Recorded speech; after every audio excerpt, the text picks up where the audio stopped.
कि 6 अगस्त को पार्लियामान एक तरमीम लाती है और 23 सितंबर को सुप्रीम कोर्ट का फैसला आ रहा है। जाहिर है सुप्रीम कोर्ट के इल्म में है कि इस तरह की इलेक्शन एक्ट में तरमीम की जा चुकी है। फिर भी सुप्रीम कोर्ट अगर अपने फैसले पर कायम है और वो कह रहा है कि ये निशस्तें तरीके इंसाफ की बनती हैं, तो इसका मतलब ये है कि सुप्रीम कोर्ट की जजमेंट को ये कानून साजी मुतासिर नहीं कर रही वरना सुप्रीम कोर्ट इसको एड्रेस कर देता है इस इशू को। तो आपके ख्याल में ये कोई कन्फ्यूजन है इलेक्शन कमीशन के यहाँ?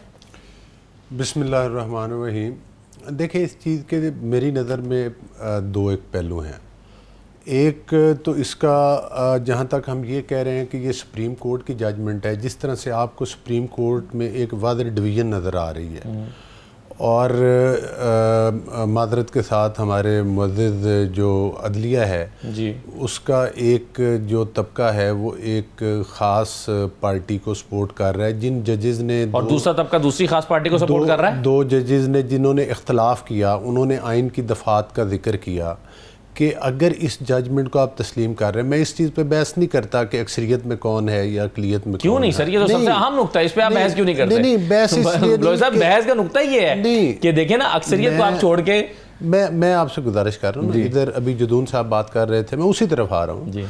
वो ये कह रहे थे कि जो हमारा आइन है उसमें ये है कि हम कोई ऐसी तरमीम नहीं कर सकते जो कि इस्लाम से उससे कंट्राडिक्शन रखती है। ठीक इसी तरह से हमारी अदलिया पर भी ये मैं समझता हूँ कि उनका भी फ़र्ज़ अवलीन है कि वो कोई ऐसी फ़ैसले ना करें जिससे ये तासुर जाए कि हम आइन को दोबारा लिख रहे हैं। पार्लिमान का भी ये फ़र्ज़ है कि वो ऐसी आइनी तरमीम या ऐसी कानून साजी ना करे जो हमारे आइन, कानून और इस्लाम के साथ जिसमें मुतसादिम हो। ठीक, तो उसमें दो जजेज़ ने जो बात की है कि ये फ़लाँ दफ़ात हैं जिससे ये फ़ैसला मुतसादम है, तो अगर इस फ़ैसले पे अमल दरामद किया जाता है तो वो दफ़ात जो हैं वो हमें मुअत्तल करना पड़ेंगे। ये दो जजेस की राय है, ये दो जजेस और 8 जजेस की राय कि ऐसा नहीं है। जी बिल्कुल। तो फिर 8 जजेस की राय मानेंगे या 2 जजेस की? दूसरी बात ये है सर, इसका जवाब तो दे देना। आप 8 जजेस की राय मानेंगे या 2 जजेस की? नहीं, मैं क्या दुनिया में कहीं ये कानून नाफिज हो सकता है कि 2 जजेस की राय मान? पहली बात तो ये कि मेरे और आपके मानने या मानने से नहीं है, बात है इलेक्शन कमीशन की। वो भी एक आईनी इदारा है। इलेक्शन कमीशन ये फैसला करे कि उसने कानून और आइन के मुताबिक कौन सा रास्ता इख्तियार करना है। पार्लिमान कानून साजी कर चुकी है। पार्लिमान की सुप्रीमेसी पर इसमें कोई दूसरी राय नहीं है कि अदलिया की तरफ से भी हमले होते रहे हैं मुख्तलिफ अदवार में, और ख़ास तौर पर मादी करीब में देखें तो वो जो प्रैक्टिस एंड प्रोसीजर बिल था उसके ऊपर आप देख लें क्या हुआ। फिर स्टे ऑर्डर आया, रुका रहा। इसका मतलब ये नहीं है कि हम पार्लिमान को ताले लगा दें, कानून साजी बंद कर दें। और ख़ास तौर पर इस फैसले के अंदर जिस तरह से कि आपने खुद जिक्र किया है कि इससे पहले पार्लिमान जो है वो कानून साजी कर चुकी है, और फिर लेकिन कानून साजी भी तो सुप्रीम कोर्ट के फैसले के बाद उसका रास्ता रोकने के लिए हुई थी ना। नहीं, ये आपकी राय हो सकती है, मेरी राय आपसे मुख्तलिफ हो सकती है, किसी और लोगों की राय मुख्तलिफ हो सकती है मेरी और आपकी राय से। आपकी राय मुख्तलिफ है, लेकिन मैं ये समझता हूँ कानून साजी 12 जुलाई के फैसले के बाद जो इलेक्शन उसके पर्सपेक्टिव में नहीं थी। जो इलेक्शन कमीशन, मेरी एक सियासी वर्कर की हैसियत है, जो इलेक्शन कमीशन ने आप फैसला किया है कि हमें इससे वजाहत चाहिए सुप्रीम कोर्ट से, और अगर वो सुप्रीम कोर्ट में जाते हैं तो मेरा ख्याल है फिर सुप्रीम कोर्ट को इस पर फाइनल जजमेंट देनी चाहिए कि कौन सा फैसला। खत के जवाब में खत, अब सुप्रीम कोर्ट के जजेस ने एक दूसरे के खत लिखना शुरू कर दिया है, एक दूसरे के साथ बैठने से इनकार कर दिया है। जज मंसूर ने बॉयकॉट कर दिया है काजी फैसल साहब की इस कमेटी का जो उन्होंने बनाई है, और वो उसमें नहीं बैठ रहे हैं। अब क्या इसके बाद मजीद खत आ सकते हैं? तो तनाव सुप्रीम कोर्ट के अंदर मजीद मुसलसल बढ़ रहा है। ये तनाव पाकिस्तान की सियासत पर बलोच साहब कैसे असरअंदाज होगा? देखिए, पहले अभी मेरे दोस्त बसरा साहब गुफ्तगू कर रहे थे, और जब भी गुफ्तगू फरमाते हैं फूल झड़ते हैं उनके मुंह से। उनका लबो लहजा माशाल्लाह एक ख़ासा हिफज किए हुए कुछ अल्फाज हैं उनके, लेकिन ये भूल जाते हैं कि जब 2018 का इलेक्शन हुआ था तो उस वक्त बानी PTI ख्वाजा साद रफ़ीक के मुकाबले में इलेक्शन हारे थे। उस वक्त वो 47 पर ही जीते थे, और उसके बाद आपने देखा कि ज़िमनी इलेक्शन हुआ, उसमें ख्वाजा साद रफ़ीक 11,000 वोट की लीड से दोबारा जीत गए थे। वो सीट उन्होंने खाली छोड़ी।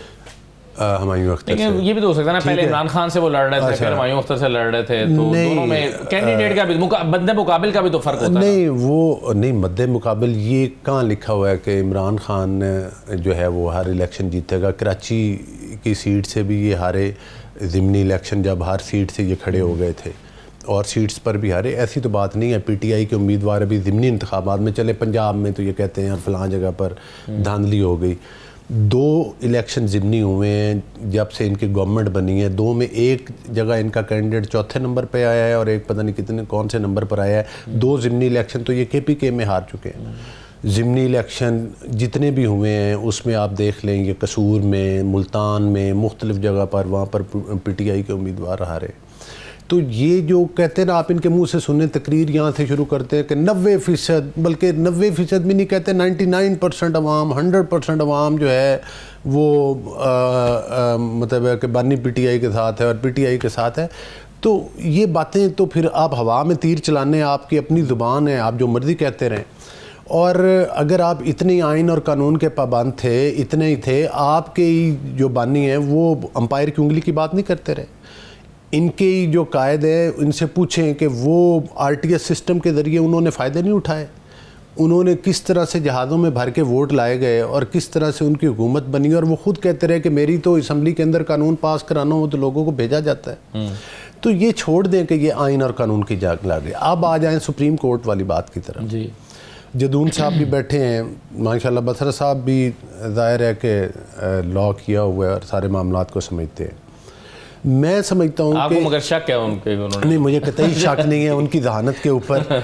वो इतने ज़हीन हैं तो वो कहते हैं ना कि मैं मतलब है वो मतलब उनके मंतक ज़रा सुने। वो कहते हैं कि मैं तीसरे नंबर पर आया हूँ, मैं जीता हूँ, दूसरे नंबर वाला भी नहीं जीता। फॉर्म 45 की बात कर रहे हैं ना, वो ठीक है, उनका जो भी उनका मौक़िफ़ होगा तो चले कम से कम दूसरे पर ही आ जाए। इस्लामाबाद में एक हल्का है, अच्छा, अगर आमिर मुगल वाले हल्के का पता है आपको? हाँ। वो एग्जैक्टली जो वोट है सिर्फ वो तब्दील कर दिए, नंबर वही रखा है। हाँ। आमिर मुगल के वोट उठा के दे दिए हैं आपके जो अंजुम अकील को, और अंजुम अकील के वोट आमिर को डाल दिए, और सिर्फ ये फर्क करके एंड में। और ये अपेरेंटली ये क्लैरिकल मिस्टेक लगती है। इन चीजों का मैं और आप डिसीजन तो नहीं दे सकते, राय दे सकते हैं। नहीं, वो तो क़यामत तक शायद ना हो। इसमें असेंबली खत्म हो जाती है हमारे पाकिस्तान में, तो ये रिकॉर्ड। अब मैं कहूँ आरटीएस सिस्टम सारा कुछ है, लोगों को पता है, पूरे पाकिस्तान को आप कह रहे हैं कि 2018 के इंतखाबात का बदला आपने इस दफा लिया है। अगर 2018 की धांधली का बदला लिया है। मैं बात कर रहा, मैं ये कह रहा हूँ, ये इन्होंने सारे पूरे पाकिस्तान के सियासतदानों को ये चोर चोर कहते हैं। ऐसा ही है मौलाना साहब के बारे में चोर कहते हैं, बात तो नहीं हम नहीं कहते आप। नहीं, हम इन्होंने एक स्लोगन होता है ना, एक स्लोगन दिया कि हम दूध के धुले हुए फरिश्ते आए हैं, हमसे पहले जितने सियासतदान हैं वो सब चोर डाले। आपने नैरेटिव बनाया कि नहीं ये भी करप्ट थे? नहीं, हमने नैरेटिव बनाया, हमने साबित किया कि ये चोर और डाकू हैं। हमने तलाशियां ली, हमने इनकी जेबों से तोशा खाना की जेली रसीदें बरामद करवाई, तस्लीम करवाई कि ये जेली रसीदें। वो तो खुद दुकानदार ने कहा कि भाई ये जेली रसीद है। आपको पता है तोशाखाना में कल क्या हुआ है? कल वो आसिफ जरदारी साहब को, नवाज शरीफ साहब का, वो उन्होंने कहा कि जी ये चूंकि 80 मिलियन बनता है, 500 मिलियन की उसमें पूरा नहीं आता, तो इसको आप ये अदालत का दायरा इख्तियार नहीं बनता, इसको वापस नैब के पास। अच्छा, इनका दौरा में ये तोशाखाना तो नहीं, दौरा में देख रहे खान साहब उधर गए कि ठीक है जी, वो अपना मैं तो उन्होंने मुखालफत की ना, वो उस केस की जो यही जो अमेंडमेंट्स की गई थी नैब में, इधर फैसला हुआ है। रात को वकला दरखास्तें लेके पहुंच गए थे उनसे खान साहब के केस में। वो मैंने आप कहते कि भाई मैंने इस केस के मैं अदालतों से फैसला करवाऊंगा, मैं इससे मुस्तफीद नहीं होऊंगा।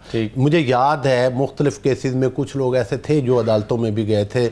जब हम बात करते थे ना वो NRO की, जब पीपल्स पार्टी का टाइम था, कुछ केसेस में यूसुफ रज़ा गिलानी भी गए थे कि मैं अदालत के ज़रिए करवाऊंगा। इस तरह से और लोग भी हैं हमारे। लेकिन बहरहाल ये तो फिर कैटेगरी के लिए कहते हैं ना, मैं आपको फरिश्तों की हालत, हम तो गुनाहगार इंसान है, हो सकता है कहीं गलती हुई हो। सही है, ये फरिश्ते, ये बात आपकी दुरुस्त है। ठीक है। अच्छा, एक और मजे की बात, मैं अपनी बात ख़त्म करते हुए, एक टाइम था कि एक तरफ काजी फायदी साहब है, जो ही वो आए उन्होंने कमेटी बनाई, उन्होंने कहा कमेटी फैसला करेगी कि केस किधर लगेंगे, क्या होगा, क्या सूरत हाल। एक वो वक्त था कि एक फर्द वायद बंदयाल साहब, जब कमेटी में सीनियर सीनियर तरीन जजेस को कॉर्नर किया हुआ था और चंद जूनियर जजेस के अब क्या हो जरिए रहा है? मखसूस आज बेंच क्या से हो रहा है? फैसले आज करवाए क्या हो जाते रहा है? थे। नहीं, आज आपने तरमीमी ऑर्डिनेंस के मेरी जरिए गुजारिश दोबारा तो सुन इख्तियार लेना। चीफ जस्टिस को दे मुझे दिया है। बताएं, कादी फायद ईसा साहब ने लाइव पूरी हियरिंग सुनवाई है कि नहीं सुनवाई? कादी फायद ईसा साहब ने फुल कोर्ट बनवाए हैं कि नहीं बनवाए हैं? हाँ, तो फुल जाहिर कोर्ट का है, फैसला तो माने ना, फिर आप तनकीद फुल कर कोर्ट सकते उन्होंने हैं। बनवाया है, ये और आपने अप्रिशिएट किया है, फुल कोर्ट का फैसला आप नहीं मानते। एक तरफ आपने देखा वाडा साहब और मुख्तलिफ लोग हैं, छोटी छोटी बातों के ऊपर तौहीन अदालत लगती है। कादी फायद ईसा साहब के बारे में आपके प्रोग्राम में अभी बाजवा साहब कौन सी ज़बान, फ्रॉड और क्या क्या अल्फाज इस्तेमाल कर रहे थे? कभी आपने सुना कादी फायद ईसा ने किसी को तौहीन अदालत में बुलाया? क्या क्या अल्फाज नहीं बोले जाते? ये नहीं है। उमर अता मंदियाल एक साहब और तरफ- एजाजुल हसन साहब के बारे में ये टोला है, नहीं। ये करप्ट है, ये नहीं। तीन का गैंग है, कईयों को बुलाया है। तो सर ये कईयों- मरीम नवाज ये जलसों में क्या करती थी? नहीं, देखिए तो बात- क्या उस वक्त बुलाया गया था सियासतदानों को? बात टोले का मतलब तो ये होता है ना, इकट्ठे चंद लोग, टोला वो तो नहीं है ना। तो आप सर किसी को सुप्रीम कोर्ट फ्रॉडिया के तो नहीं जजेस कह के बारे सकते में ना। आपने गैंग भी कहा गया। हाँ, गैंग का नहीं लफ्ज तो भी इस्तेमाल सिसिलियन माफिया के लफ्ज नहीं इस्तेमाल हुए। सुप्रीम कोर्ट ने किया। कौन से किए? नहीं, सुप्रीम कोर्ट ने किए, जजेस ने किए। देखिए जजेस कोई ने बाउंड्रीज किया। और कुछ लिमिट्स ठीक है। चलिए, कुछ ये जो लिमिट्स आपका एक नुक्ता ना- मकसद ये है कि ये बात ना करें। मैं सिर्फ ये कह रहा हूँ कि ये अपना इक़्तिदार हासिल करने के लिए ये इनके सर से बालों से लेकर पाँव तक ये धांधली की पैदावार और चले बसरा साहब करप्शन जवाब में देना, नहाए लंबी बात लंबी हो करप्शन गई। में नहाए हुए बात लंबी लोग हो गई ना सर। हैं। ये किस बसरा मुंह से साहब, बातें करते हैं आगे टॉक किस शोज मुंह से बातें करते हैं? फलां एक धांधली होगी फलां। दूसरा ये आज भी गुफ्तगू जो में- अंपायर की उंगली की बात करता है आज भी कहता है मैं एस्टेब्लिशमेंट से बात कर नहीं, वो कह रहे हैं नहीं, मना कर दिया उन्होंने। वो मना कर, वो आगे से करता कोई नहीं तो मना कर दिया है वो ना। मना कर दिया उन्होंने, कहा कि हाँ। जी मैंने अलीमीन गंडापुर को मना कर दिया कि कोई बात नहीं करेगा, बातचीत बंद।